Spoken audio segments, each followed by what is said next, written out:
مساء الفل، وحشتوني جدا. ندخل في الموضوع على طول. طيب، الفيديو بتاع النهارده فيديو مهم لانه بيخاطب كل فئات الناس اللي بتتعامل مع النرجسيين، مش بس الام النرجسيه. انا طبعا دايما هدي امثله على الام النرجسيه عشان ده التخصص بتاعنا بس ده بينطبق على كل التعاملات مع اي حد عنده اي حد نرجسي في حياته، بقى اب، زوج، حما، جده، خاله، اخت، كله على مستوى واحد. وده اسمه الفكره بتاعت فتات الخبز. ايه فكره فتات الخبز دي؟ على فكره ده الاسم العلمي ليها، مش يعني ده الاسم اللي بالانجلش لما عملوا ودرسوا موضوع النرجسيه والكلام ده اسمه بريد كرامز، اللي هو فعلا فتات الخبز. فتات الخبز في ايه؟ مش في الاكل، في المشاعر. طيب ايه الفكره؟ الفكره ان لما انتوا تلاقوا حد جعان قوي قوي قوي قوي قوي، جعان جدا، هيموت من الجوع، مش لاقي اكل بقاله كذا يوم، وجربتوا تدوله فتافيت عيش، فتافيت عيش كده، عيش مقطع كده بسيط، وتخيلوا هياكلوا ازاي؟ هياكلوا كأنه بياكل لحمة، كأنه بكل شغف وبكل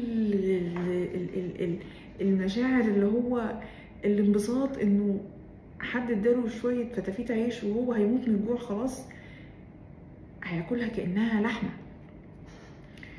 نفس فكرة فتات الخبز في المشاعر.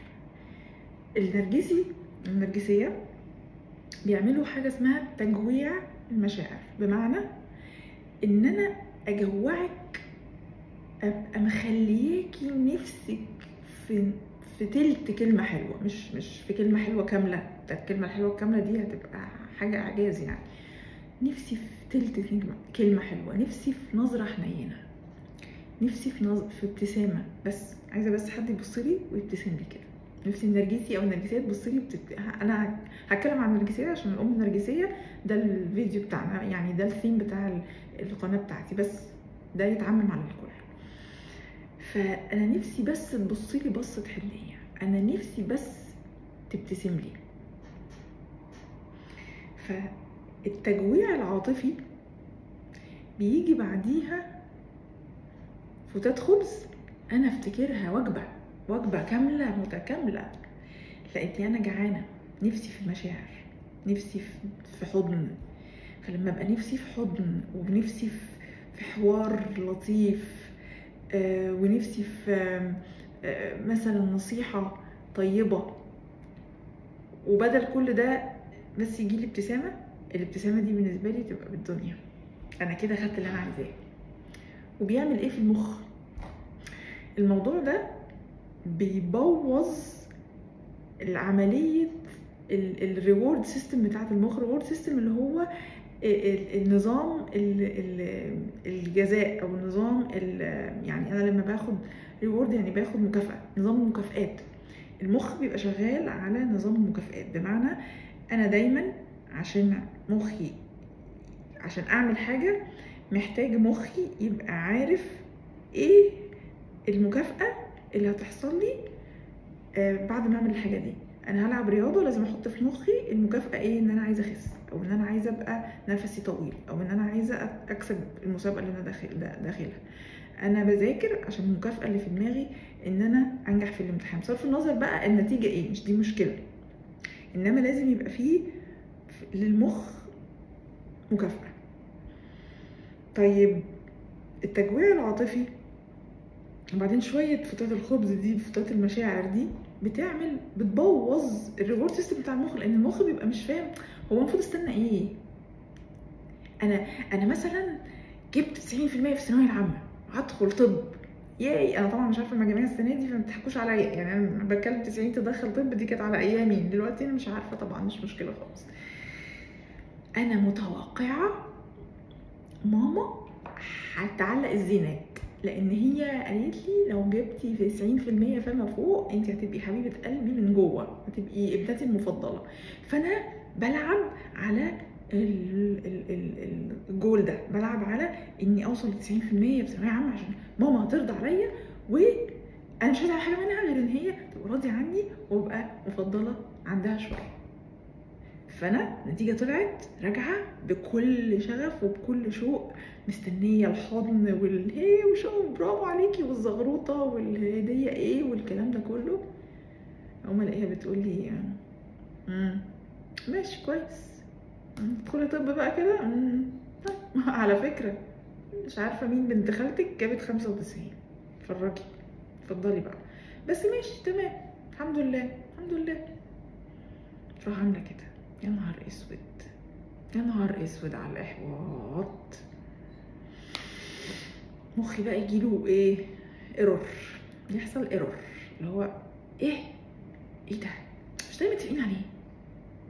تمام، موقف زيه في موقف زيه في موقف زيه، يبتدي المخ يحصل له ايه؟ ينزل مستوى التوقعات بتاعته بتاعت المكافأة. بس هو بينزلها على الشخص ده بس؟ لا، بينزلها عموما. فابتدي اتوقع اقل نوع من انواع الحب والمشاعر الطيبة اللي هترجع لي لما اعمل حاجة حلوة، فتعود على كده. فابتدي لما حد يقول لي حاجة زيادة بس 1% على اللي انا متوقعاه، ايه ده؟ ماي هيرو. ده البطل، ده البطل جاي على حصان ابيض وهياخدني وامشي من عند ماما. كلمة زيادة احلى شوية من اللي انا كنت متوقعاه، او حركة جدعانة كده ايه في النص، او نظرة او كده.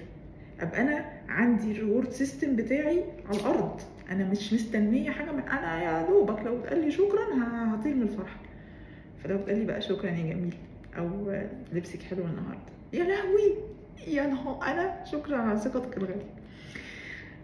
فده بيدمر الريورد سيستم بتاعنا. عشان ما تستغربوش من الناس اللي عندهم اهل نرجسيين وبيلبسوا في نرجسيين في جوازاتهم،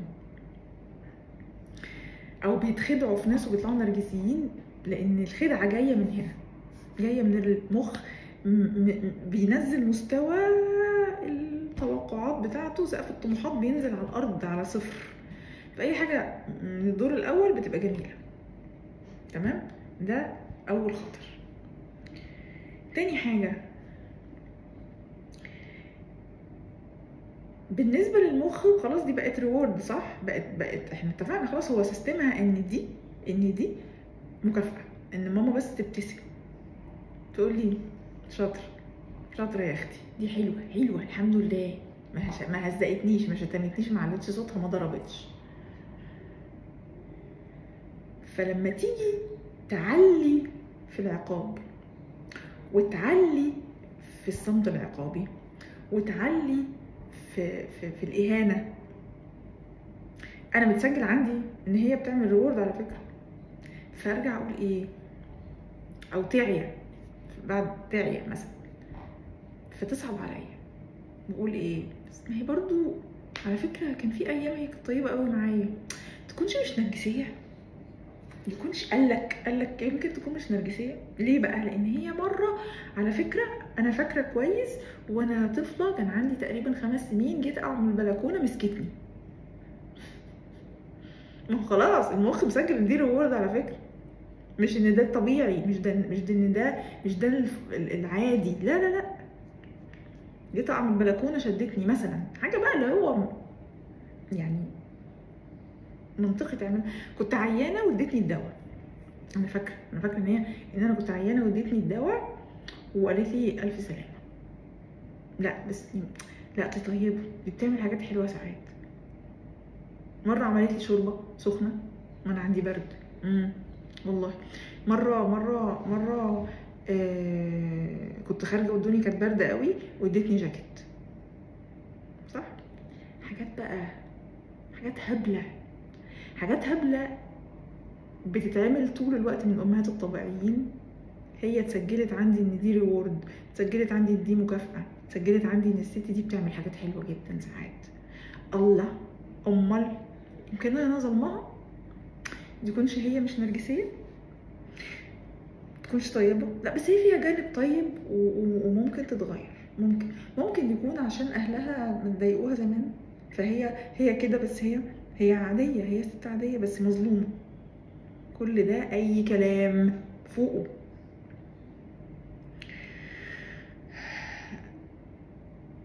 افتكروا كويس المواقف اللي انتوا ساعات بتبنوا، لان انا بعمل كوتشنج كتير لبنات في منتهى الروعة والذكاء،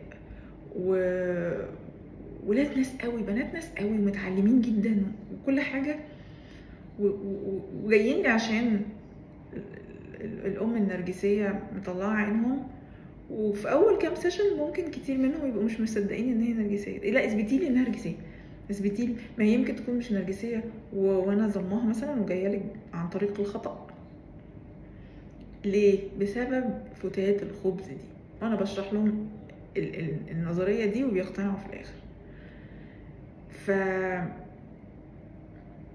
لو في موقف متعلق في دماغكم على ان الام دي ممكن تكون، انا ما بقولش ان لازم تكون امهاتكم نرجسيه، باي ذا واي، مش لازم. بس لو في موقف متعلق في دماغكم ان لا ماما عملت كده فهي طيبه واحتمالات انها تكون مش نرجسيه عاليه، لو في طبعا كل الشروط اللي قلناها للنرجسيين. يعني قارنوا الموقف ده وقولوا هو الموقف ده عادي يتعمل ولا حاجه كده فوق الخيال من وراء الطبيعه. لو من وراء الطبيعه والست دي كررت مواقف كتيره حلوه فظيعه جميله بس هي عصبيه شويه، لا ممكن تكون مش نرجسيه. ومفيش علاقه بين العصبيه والنرجسيه على فكره. في ستات مش نرجسيين وعصبيين، بتتنرفز بسرعه، عندها هرمون الايشوز، عندها مشاكل في الغده مثلا او whatever. يعني في حاجات كتير قوي بتعمل عصبيه. من العصبي مش معناه انه نرجسي. بس ركزوا في موضوع فتات الخبز ده، عشان هو ده اللي بيبنوا عليه النرجسيين تاثيرهم عليكم، وبيفتكروه لكم. فاكره لما كنت في فرحك ونزلت جبتلك حاجات؟ ايه الغريب في كده يا جماعه؟ ما انا في فرحي كده تنزلي تجيبي لي حاجات، امال ايه؟ فاكره لما كنت عيانه واديتك الدواء وقعدت بيكي يومين مثلا؟ حاجات بقى كده. فقارنوا اللي بيتقال وقت المسكنه، في السايكل بتاعه المسكنه اللي بتنزل المسكنه دي عشان تلمك تاني وتعمل لاف بومبنج وتجيبكوا تاني. قارنوه ده طبيعي ولا فعلا حاجه خارقه. يعني مثلا تعادل مثلا لما كنت مزنوقه في فلوس واديتك 2 مليون جنيه وقلت لك مش سلف، خديهم استثمريهم مثلا. يعني وزنوا الامور عشان تعرفوا اذا كان ده فتات خبز واذا كان ده نوع من انواع التحايل ونوع من انواع الابتزاز العاطفي، عشان في موقف معين هي عايزه تعديه معاكم، او في موقف معين عايزه ترجعكم عشانه عشان استفاده معينه، ولا ده بجد كان موقف حب وحنيه يعني فظيع enough ان احنا نفضل نفتكره ونحكيه لاحفادنا. يعني تمام. معاكم ماجي حرفوش لايف كوتش زي العاده. اتمنى تكتبوا لي تعليقاتكم، اتمنى تقولوا لي اللي انا بقوله ده في جانب من الخطأ ولا لا، ولو في جانب من الصحه تشاركوني زي العاده ارائكم. بجد اكتر حاجه بتفرحني وبتخليني حاسه ان انا يعني عايزه اكمل اللي انا بعمله. اشوفكم الفيديو الجاي ان شاء الله. باي باي.